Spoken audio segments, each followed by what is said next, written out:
வணக்கம். நம்ம SSC general awareness டாபிக்ல பாலிட்டி பார்த்துட்டு இருக்கோம். இல்ல இப்போ எமர்ஜென்சி டாபிக் நம்ம பார்த்துட்டு இருக்கோம். ஓகேங்களா?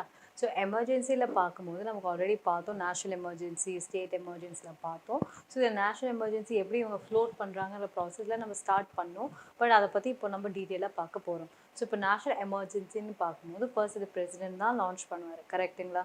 ஸோ அவர் லான்ச் பண்ணோடனே 1 மந்த்க்குள்ளே அவங்க அப்ரூவ் பண்ணி ஆகணும். ஸோ பிரசிடென்ட்றது யார்? ஸோ வெறும் அந்த பிரசிடென்ட் ப்ளஸ் அந்த prime minister and council of ministers இவங்களோட டெசிஷனாக இருக்க போகுது. பட் அதை வந்து என்டையர் பார்லிமெண்ட் அதை அக்செப்ட் பண்ண போகிறாங்க, அந்த லெஜிஸ்லேட்டிவ் ஹவுஸ், த லோக்சபா. ஸோ அவங்க அதை அக்செப்ட் பண்ணி ஆகணும் வித்தின் 1 மந்த். ஸோ அப்போது அந்த டைமில் லோக்சபா இல்லைன்னா அவங்க வந்த அப்புறமா 1 மந்த்க்குள்ளே அவங்க அதை அக்செப்ட் பண்ணி ஆகணும். ஓகேங்களா?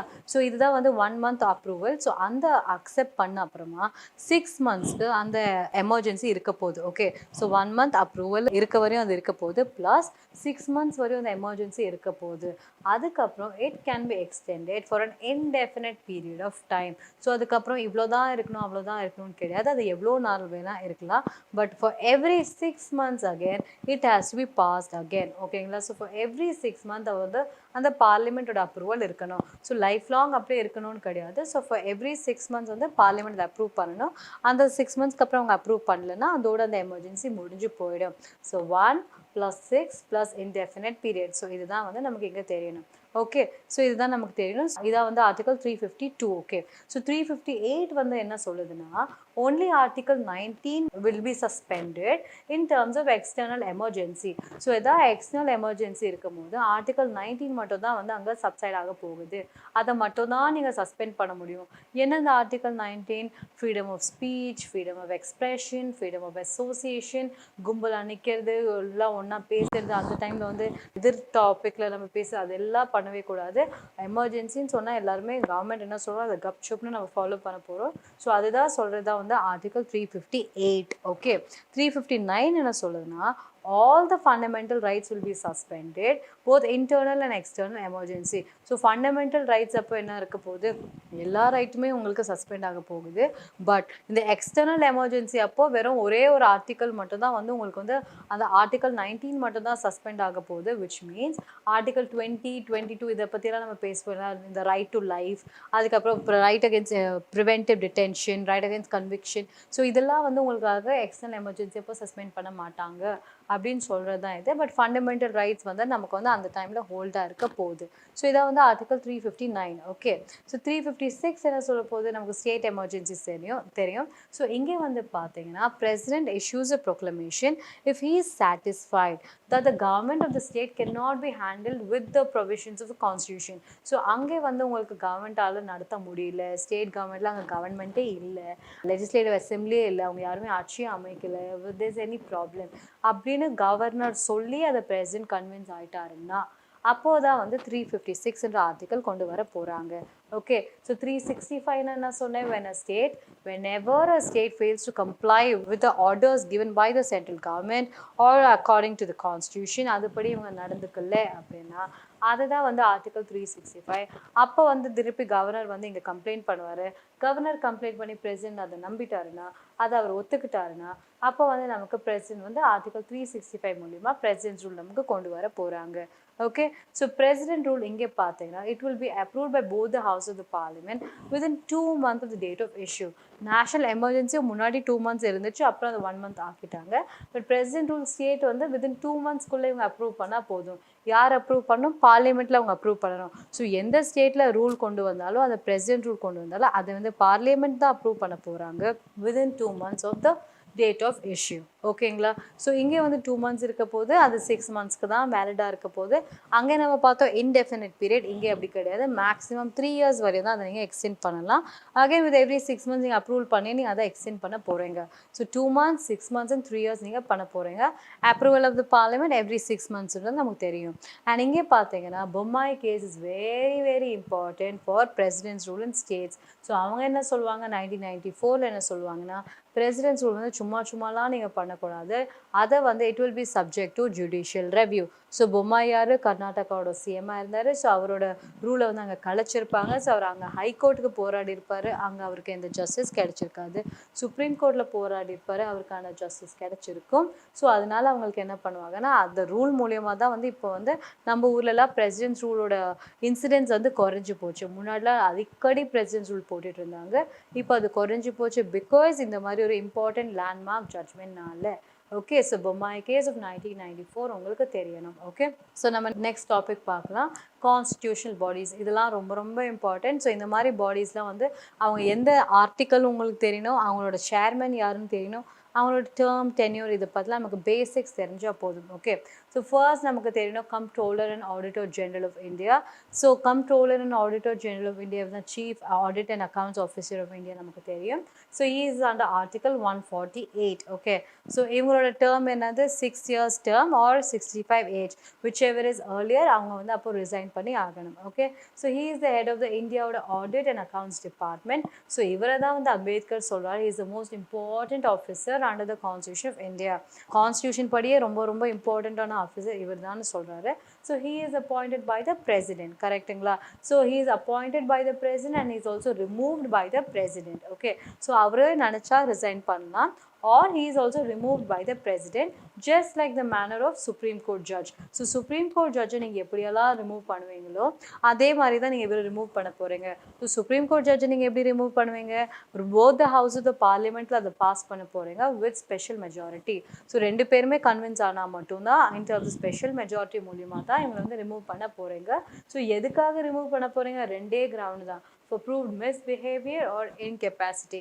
இந்த ரெண்டே கிரவுண்டில் தான் அவங்கள வந்து நீங்கள் ரிமூவ் பண்ண போகிறீங்க. ஓகே, ஸோ நெக்ஸ்ட் பார்க்கலாம் இவங்களோட செக்யூரிட்டி ஆஃப் டென்யூர். ஸோ இவங்களுக்குன்னு ஒரு டென்யூருக்கு செக்யூரிட்டி இருக்குது. They are not holding office during the pleasure of the president. நமக்கு தெரியும் பிரைம் மினிஸ்டர், கவர்னர் இவங்க எல்லாருமே pleasure of president. But CAG பார்த்தீங்கன்னா அப்படி கிடையாது. ஸோ இவங்களுக்கான ஸ்டேச்சர் கவர்மெண்ட் என்ன கொடுக்குறதை நீங்கள் இதிலே தெரிஞ்சுக்கலாம். ஸோ இவங்க 6 years கம்ப்ளீட் பண்ணணும் ஆர் 65 years முடியணும். இல்லாட்டி நடுவில் அவங்கள நீங்கள் ரிமூவ் பண்ணலாம் only on the grounds of proved misbehavior or incapacity. சும்மாலாம் அவங்கள வந்து காரணம் காட்டி நம்ம அவங்கள ரிமூவ் பண்ண முடியாது. ஓகே, அண்ட் இவங்க பார்த்தீங்கன்னா there is no reappointment. So யார் யாரெல்லாம் ரீஅப்பாயின்மெண்ட் பண்ணலாம் பண்ண முடியாது, ஸோ இதெல்லாம் உங்களுக்கு கண்டிப்பாக தெரியணும்.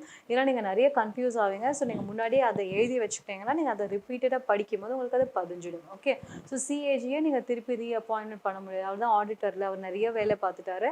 ஸோ திருப்பி ஏன் அவருக்கு வேலை கொடுக்கணும் அப்படின்னு நீங்கள் நினச்சிக்கலாம். அப்படி நீங்கள் ஷார்ட்கட்டாக நீங்கள் ஞாபகம் வச்சுக்கோங்க. ஓகே, ஸோ இவரோட சேலரி பார்த்தீங்கன்னா it is equal to the judge of the supreme court. So அவர் எவ்வளோ சம்பாதிக்கிறாரு, 2.5 lakhs a month. ஸோ இவருக்கும் அதே சம்பளம் தான் 2.5 lakhs a month. Okay, so இவங்க சிஏஜியோட இம்பார்ட்டன்ட் வேலை என்னங்க, இவங்க எல்லாத்தோட government and state government consolidated fund of the state கவர்மெண்டோட கார்பரேஷன்ஸ் இது எல்லாமே ஹேண்டில் பண்ண போகிறாங்க. ஓகே, ஸோ இவங்களோட எக்ஸ்பென்சஸ் சிஏஜி ஆஃபீஸ்க்கான எக்ஸ்பென்சஸ் இருக்குது இல்லைங்களா, அது எல்லாமே it is charge on the consolidated fund of India. So இவங்களோட சேலரி பென்ஷன் எல்லாமே இங்கேருந்து தான் போக போகுது. ஓகே, சிஏஜியோட ஆர்டிகல் 148, அவரோட டியூட்டிஸோட ஆர்டிகல் 149. 150 ஆர்டிக்கல் என்னன்னா இவர் தான் அட்வைஸ் பண்ண போகிறாரு to the president for the prescription form of accounts. So central government எப்படி தான் அக்கௌண்ட்ஸ் மெயின்டைன் பண்ணணும், ஸ்டேட் கவர்மெண்ட் எப்படி தான் அக்கௌண்ட்ஸ் மெயின்டைன் பண்ணணும், ஒரு ப்ரிஸ்கிரிப்ஷன் வந்து இவர் தான் பண்ண போகிறாரு.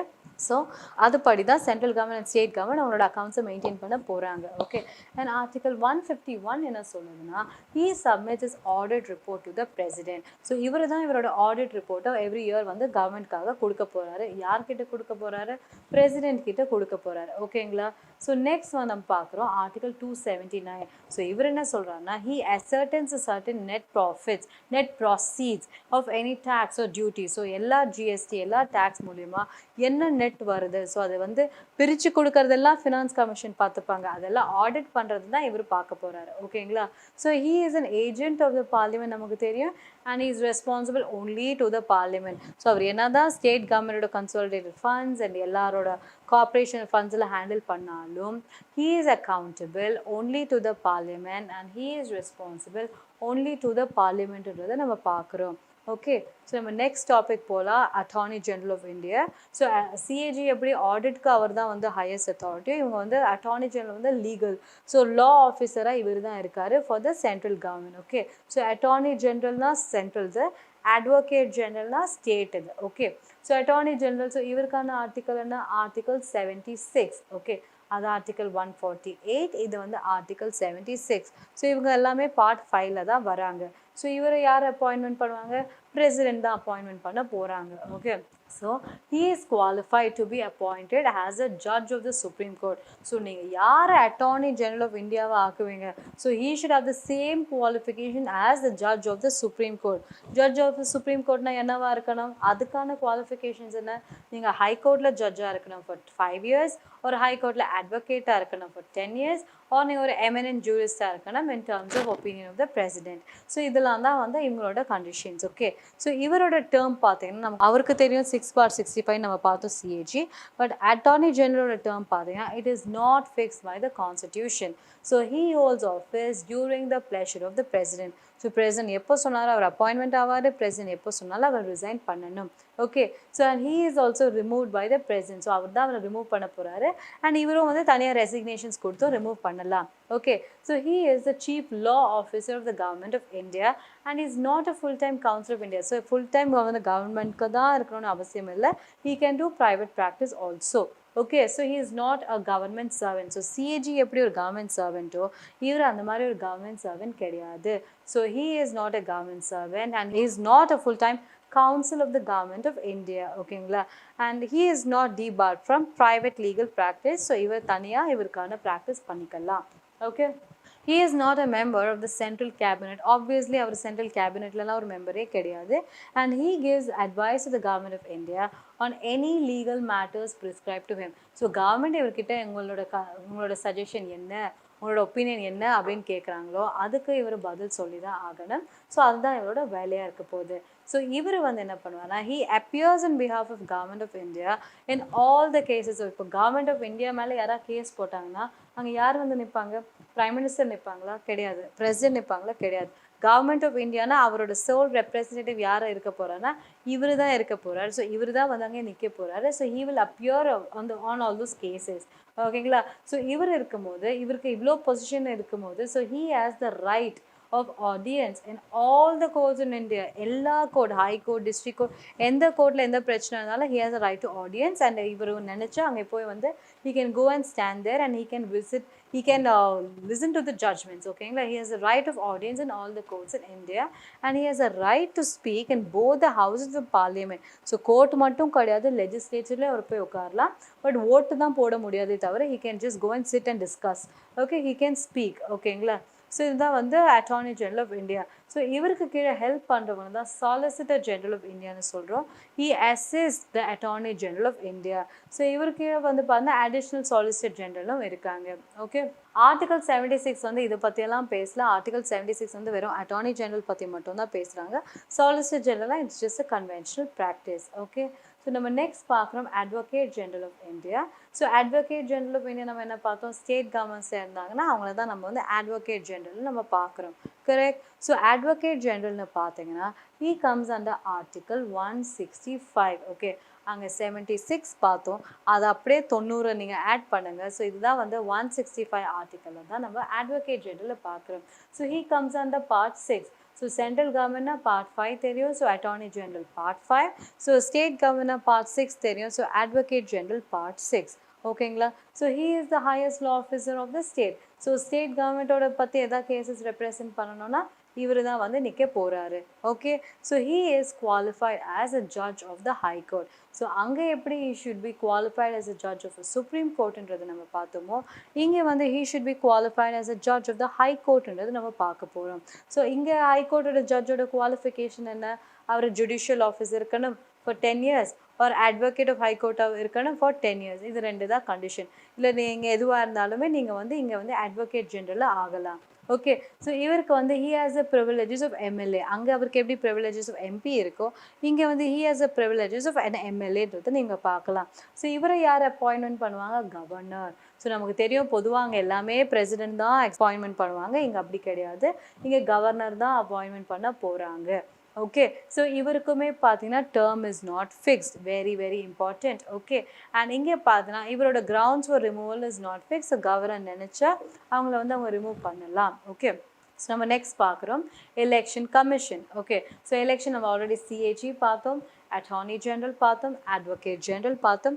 இப்போ நம்ம எலெக்ஷன் கமிஷன்றதை நம்ம பார்க்க போகிறோம். ஓகே, ஸோ எலெக்ஷன் கமிஷனில் எந்த article 324 to article 329, very very important. 324 அப்படின்னு ஞாபகம் வச்சுக்கோங்க.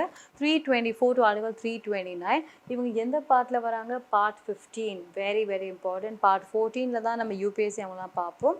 பார்ட் 15 பார்க்கும்போது நம்ம எலெக்ஷன் கமிஷன் நம்ம பார்க்குறோம். Article 324 to 329.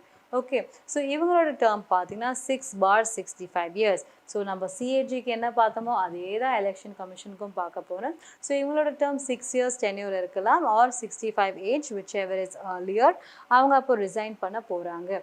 Okay, so this is a permanent and an independent பாடி.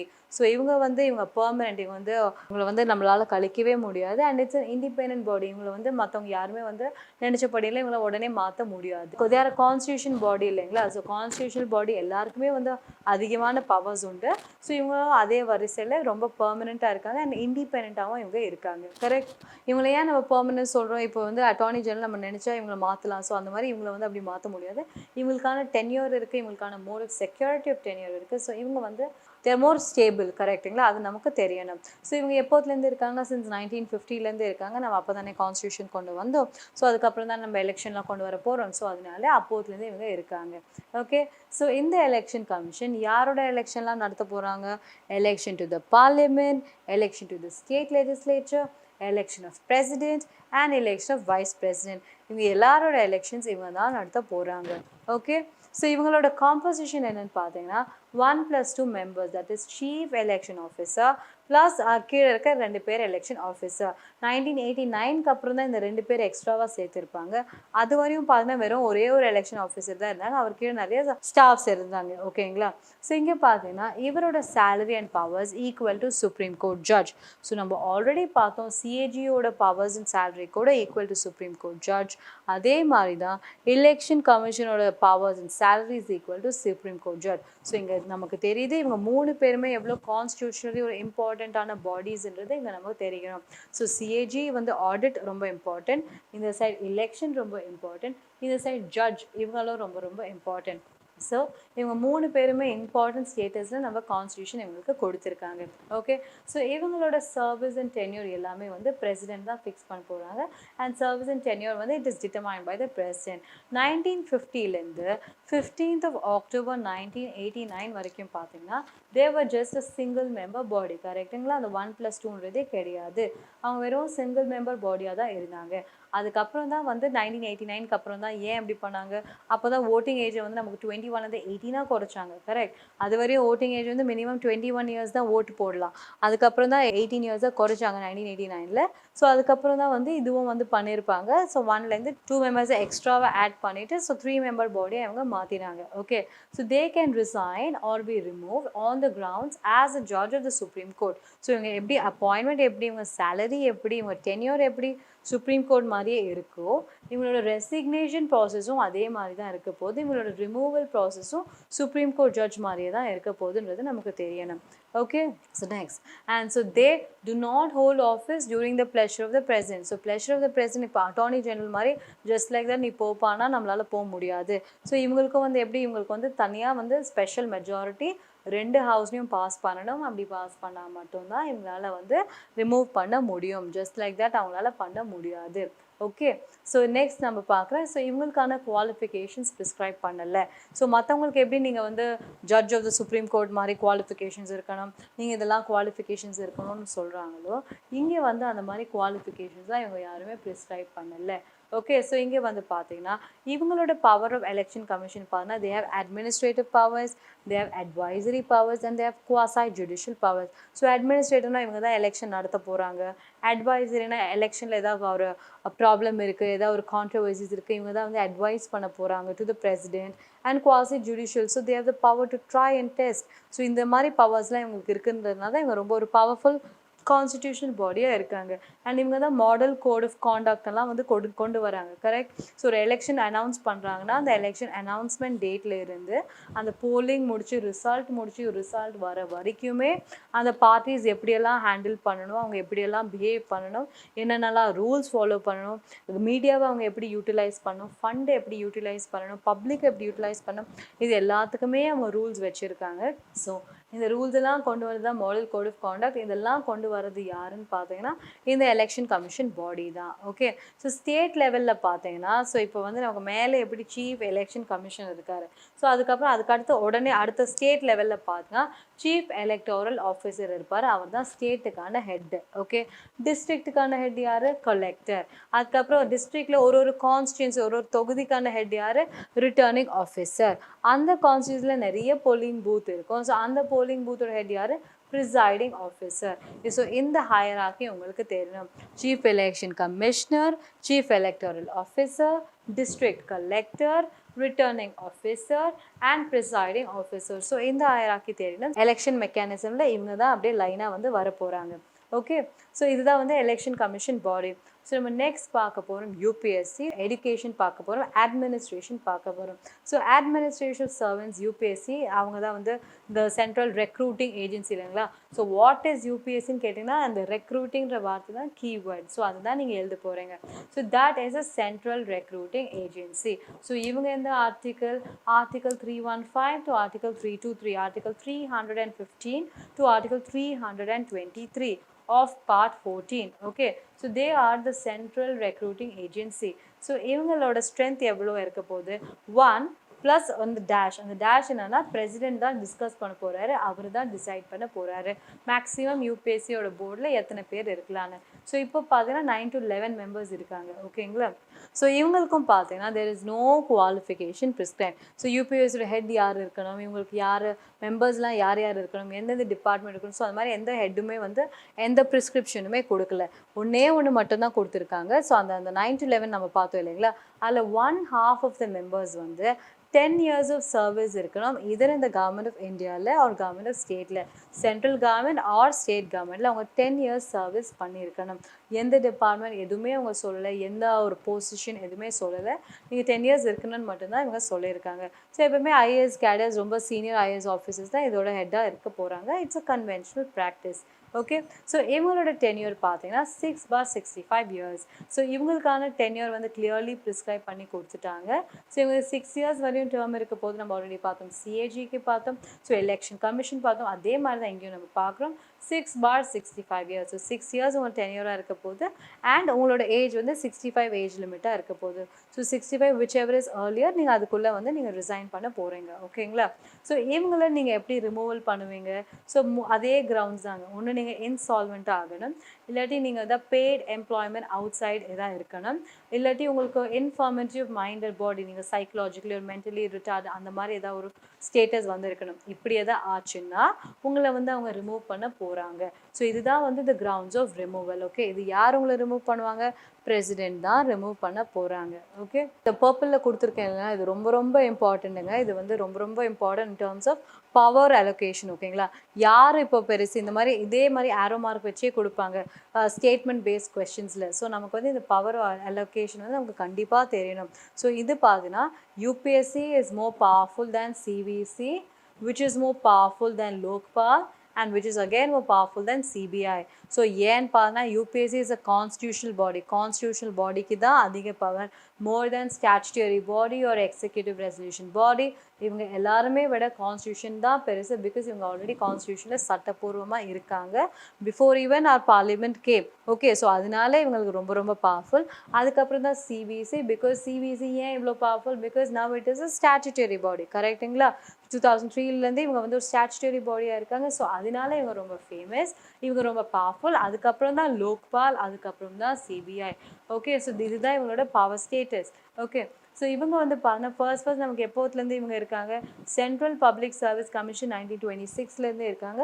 இவங்க பேரை தான் மாற்றிருப்பாங்க, ஃபெடரல் பப்ளிக் சர்வீஸ் கமிஷன் சொல்லிட்டு அது 1935 GOI ஆக்ட்க்கு அப்புறம் மாற்றிருப்பாங்க. ஓகே, நெக்ஸ்ட் சாப்டர் நம்ம பார்க்குறோம் state public service commission. So இவங்களும் அகெயின் தாங்க அதே ஆர்டிகல்ஸ் தான், 315 323 தான், பார்ட் 14 தான். ஸோ இவங்களுக்கும் தெரியும் state public service commission is greater than state vigilance commission. So because it is a constitutional body. Okay, so இவங்களோட மெம்பர்ஸும் எப்படி கவர்னர் தான் செலக்ட் பண்ண போகிறாரு, 1+ எத்தனை மெம்பர்ஸோ அந்த கவர்னர் தான் வந்து அந்த மேக்ஸிமம் ஸ்ட்ரென்த்தை செலக்ட் பண்ண போகிறாரு. ஸோ இவங்களோட டேர்ம் என்ன, 6/62 இயர்ஸ் தான் இவங்களோட ஸ்ட்ரென்த்தாக இருக்க போகுது. ஓகே, ஸோ இவங்களையும் பற்றி பார்த்தீங்கன்னா இவங்கள வந்து ரிமூவ் பண்ணுறது ஒன்லி பிரசிடென்ட். என்னதான் இவங்களை கவர்னர் அப்பாயின்மெண்ட் பண்ணாலும் இவங்கள ரிமூவ் பண்ணுறது பிரசிடென்ட் மட்டும்தான் ரிமூவ் பண்ண முடியுன்றது உங்களுக்கு தெரியணும். ஓகே, ஸோ இது வந்து கவர்னர் ரிமூவ் பண்ண மாட்டார். ஓகே, ஸோ இவங்களோட சேலரிஸ், இவங்களோட அலவன்சஸ் எல்லாமே பார்த்தீங்கன்னா it is charge on the consolidated fund of the state. So state public service கமிஷனோட சேலரிஸ் எல்லாமே consolidated fund of the stateலேருந்து தான் போகுது. ஓகே, ஸோ நம்ம நெக்ஸ்ட் டாபிக் போகிறோம், next chapter finance commission. So finance commission பார்த்தீங்கன்னா ஸோ இவங்க தான் யார் பண்ண போகிறாங்க, இவங்க தான் நம்ம சென்ட்ரல் அண்ட் ஸ்டேட்குள்ளே இருக்க ஃபினான்ஸ் ரெவன்யூ அதை வந்து அதை டிவைட் பண்ணி கொடுக்க போகிறாங்க. நீங்கள் எவ்வளோ கான்ட்ரிபியூட் பண்ணணும், உங்களோட ஷேர் எவ்வளோ இருக்குது, இதெல்லாம் பற்றி பேச போகிறது இவங்க தான். ஓகே, இவங்க எந்த ஆர்டிக்கல் கீழே வராங்க, article 280. Okay, part 12 very very important. So இவங்க வந்து குவாசி ஜுடிஷியல் பாடி, பிகாஸ் இவங்களுக்கான ஜுடிஷியல் பவர்ஸ் இருக்குன்றதை நம்ம பார்க்குறோம். ஸோ இவங்களோட ஸ்ட்ரென்த் எவ்வளோன்னு பார்த்தீங்கன்னா 1+4 5 மெம்பர்ஸ் இவங்கள இருக்காங்க. இவங்களெல்லாம் அப்பாயிண்ட் பண்ணது யாருன்னு பார்த்தீங்கன்னா பிரசிடென்ட். ஓகே, ஸோ இவங்களுக்கு வந்து they are eligible for reappointment. நம்ம சிஏஜி பார்த்தோம், he is not eligible for reappointment. But finance பார்க்குறோம், he is eligible for reappointment. Okay, so இங்கே பார்த்தீங்கன்னா 243I வந்து பார்த்தீங்கன்னா அதுதான் ஸ்டேட் ஃபினான்ஸ் கமிஷன் பற்றி பேச போகுது. 280 பார்த்தீங்கன்னா சென்ட்ரல் ஃபினான்ஸ் கமிஷன் பற்றி பேசுது. 243I பார்த்தீங்கன்னா ஸ்டேட் ஃபினான்ஸ் கமிஷன் பற்றி பேசுது. ஓகே, ஸோ இவங்களோட காம்போசிஷன் பார்த்தோம், 1+4 5 மெம்பர்ஸ் இருக்க போகிறான்னு பார்த்தோம். ஸோ இந்த 5 மெம்பர்ஸ் யாருன்னு பாருங்கன்னா ஃபஸ்ட்டு சேர்பர்சன் யார் இருக்க போகிறாரு, he should have experience in public affairs. Okay, அதுதான் இவரோட main category. So public affairs, so எப்போவுமே பெரிய ஐஏஎஸ் ஆஃபீஸ் இவங்கள தான் வருவாங்க. So with more specialisation in finance தான் இருக்க போகிறாங்க. ஓகே, ஸோ சேர்பர்சன் வந்து பப்ளிக் அஃபேர்ஸில் இருக்க போகிறாங்க. ஸோ மிச்சம் இருக்க 4 மெம்பர்ஸ் யார் இருக்க போகிறாங்க, ஒன்று வந்து ஜட்ஜ் ஆஃப் த ஹைகோர்ட் இருக்க போகிறாங்க. எந்த ஜட்ஜு எந்த ஹைகோர்ட்டோட ஜட்ஜாக வேணால் ஒருத்தர் இருக்கலாம். அதுக்கடுத்து என்னது, ஃபினான்ஸ் அண்ட் கவர்மெண்ட் அக்கௌண்ட்ஸில் எக்ஸ்பீரியன்ஸ் ஒருத்தவங்க இருக்க போகிறாங்க. இன்னொன்று வந்து பார்த்தா ஃபினான்ஸ் அண்ட் அட்மினிஸ்ட்ரேஷனில் எக்ஸ்பீரியன்ஸ் இருக்கவங்க இருக்க போகிறாங்க. ஒன்று கவர்மெண்ட்டோட அக்கௌண்ட்ஸில் இருக்கவங்க இருக்க போகிறாங்க, இல்லைன்னா கவர்மெண்ட்டோட அட்மினிஸ்ட்ரேஷன் இருக்க போகிறாங்க. அண்ட் கடைசி மெம்பர் பார்த்தீங்கன்னா எக்கனாமிக்ஸில் வெல்வர்ஸ்ட் எக்ஸ்பீரியன்ஸ் இருக்க போகிறாங்க. ஸோ இவங்க தான் அந்த 5 மெம்பர்ஸ். ஓகே, ஸோ ஒன்று வந்து பப்ளிக் அஃபேர்ஸ், இன்னொன்று வந்து ஜட்ஜு, இன்னொன்று வந்து கவர்மெண்ட் அஃபேர்ஸ், இன்னொன்று வந்து கவர்மெண்ட் அட்மினிஸ்ட்ரேஷன், இன்னொன்று வந்து எக்கனாமிக்ஸ். ஸோ இவங்க எல்லாம் சேர்ந்தது தான் வந்து ஒரு நாட்டோட ஃபினான்ஸ் கமிஷனாக இருக்க போகிறாங்க, இவங்க மெம்பர்ஸ். ஓகே, ஸோ இவங்களோட ஃபங்க்ஷன்ஸ் என்ன, இவங்க நமக்கு தெரியும் எவ்ரி 5 இயர்ஸ் இருக்க போகிறாங்க. இப்போ current finance commission Nand Kishore Singh நமக்கு தெரியும். ஸோ இவங்களோட ஃபங்க்ஷன்ஸ் என்னென்னு பார்த்தீங்கன்னா they distribute the net proceeds of taxes between centre and state. So ஒரு வருஷம் நமக்கு இவ்வளோ டாக்ஸஸ் வரப்போகுது, கரெக்ட். ஸோ அந்த டாக்ஸஸை வந்து இவ்வளோ வந்து சென்ட்ரல் கவர்மெண்ட் யூஸ் பண்ணணும், இவங்களோட ஸ்கீம்ஸ்க்காக யூஸ் பண்ணணும், இவ்வளோ வந்து ஸ்டேட் கவர்மெண்ட்ஸ்க்கு பிரித்து கொடுத்துடணும் அப்படின்னு சொல்கிறதே இவங்க தான். ஓகே, அதை வந்து பட்ஜெட் சொல்ல போகிறது கிடையாது, பார்லிமெண்ட் சொல்ல போகிறது கிடையாது, வேறு எந்த அத்தாரிட்டியும் சொல்ல போகிறது கிடையாது, ஃபினான்ஸ் கமிஷன் தான் சொல்ல போகிறாங்க, கரெக்டுங்களா. இப்போ நமக்கு தெரியும் 51-49, அதுக்கப்புறம் 52-48, இப்போல்லாம் நம்ம அப்படி பிரிச்சுட்ருக்கோம், கரெக்டுங்களா. ஸோ இப்போ இருக்கிறது வந்து 51-49 தான் நம்ம பண்ணிகிட்ருக்கோம். ஸோ இதெல்லாம் நம்ம பண்ணும்போது இந்த மாதிரி இவ்வளோ தான் நீங்கள் பிரிக்கணும்னு சொல்கிறது யார், இவங்க தான் சொல்ல போகிறாங்க. ஸோ ஃபினான்ஸ் கமிஷன் தான் they distribute the net process of taxes between center and state and they decide the principles governing the grants and aid. So grants and aid யார் கொடுக்க போகிறாங்க, சென்ட்ரல் கவர்மெண்ட். யாருக்கு கொடுக்க போகிறாங்க, ஸ்டேட் கவர்மெண்ட்ஸ்க்கு. ஸோ என்னென்னலாம் வச்சு நீங்கள் கிராண்ட் கொடுக்கலாம், சும்மா கேட்குறதுக்கெலாம் நீங்கள் ஓகேன்னு நம்மளால் கொடுக்க முடியாது, கரெக்டாக. பிகாஸ் நம்ம நாட்டில் எவ்வளோ பணம் கிடையாது. ஸோ இருக்கிற ரிசோர்ஸஸ் வச்சு ஸ்டேட்ஸ்க்கு எவ்வளோ எஃபெக்டிவாக ஹேண்டில் பண்ண முடியும், ஸோ அப்படின்ற பிரின்சிபல்ஸை கவர்ன் பண்ணுறதே இவங்க தான். Okay, and they augment the consolidated fund of the states. Augmenting the consolidated fund of ஸ்டேட்ஸ்னா என்ன? ஒரு ஸ்டேட் கவர்மெண்ட்டுக்கு தனியாக ஸ்டேட் ஃபினான்ஸ் கமிஷன் இருக்குது, கரெக்டுங்களா? ஸோ ஸ்டேட் ஃபினான்ஸ்க்கு நிறைய அவங்களுக்கான ரிசோர்ஸஸ் இருக்கும். ஸோ அந்த ரிசோர்ஸஸ் இப்போ எல்லாமே ஜிஎஸ்டி மூலயமா சென்ட்ரல் கவர்மெண்ட்க்கு போகுது. பட் அதை தாண்டி ஸ்டேட்டுக்குன்னு சில ரிசோர்ஸஸ் அவங்க கலெக்ட் பண்ணுறாங்க. இந்த மாதிரி ப்ராப்பர்ட்டி டேக்ஸ் அந்த மாதிரி அவங்க டேக்ஸஸ்லாம் கலெக்ட் பண்ணுறாங்கன்னா அதை எப்படி அவங்க இன்னும் ஸ்ட்ரென்தன் பண்ணுறது, அதை இன்னும் எப்படி டைவர்சிஃபை பண்ணுறது, அதை இன்னும் டீப்பன் எப்படி பண்ணுறது, அதை எப்படி மக்களுக்கு இன்னும் lower levels of local government, panchayat bodies, municipal பாடிஸ்க்கு அதை எப்படி பகிர்ந்து கொடுக்கறது.